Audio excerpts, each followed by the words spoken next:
Sub రిజిస్ట్రార్ని, district రిజిస్ట్రార్ని వీళ్ళు వెంట పెట్టుకుని వీళ్ళకి అధికారం ఉంది కదా అని చెప్పి కేఎస్ జవహర్ రెడ్లు, ధనంజయ రెడ్లు, ఈ యొక్క వైసీపీ నేతలు వందల వేల ఎకరాలు అసైన్ ల్యాండ్స్ ని ఫ్రీ హోల్డ్ సర్టిఫికెట్లు వేగవేగంగా రప్పించేసుకొని రీసేల్ చేసుకునే ప్రక్రియ ఇంత సాగుతా ఉంటే ఎలక్షన్ కమిషన్ ఎందుకు దీనిపై దృష్టి సారించట్లేదు? జనసేన పార్టీ, కూటమి పార్టీలన్నీ కూడా ఒకటే డిమాండ్ చేస్తూ ఉన్నాయి.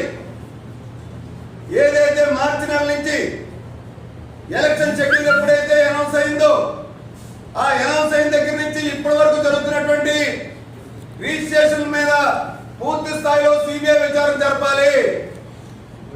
అర్థాంతరంగా ఆగమేఘాల మీద వీళ్ళు చేస్తున్న రిజిస్ట్రేషన్ ని వెంటనే రాష్ట్ర వ్యాప్తంగా జరుగుతున్నటువంటి 596 ఆధారంగా జరుగుతున్నటువంటి ఫ్రీ హోల్డ్ సర్టిఫికేట్ ద్వారా జరుగుతున్నటువంటి అసైన్ భూముల రిజిస్ట్రేషన్ వెంటనే నిలిపివేయాలని డిమాండ్ చేస్తా ఉన్నాము.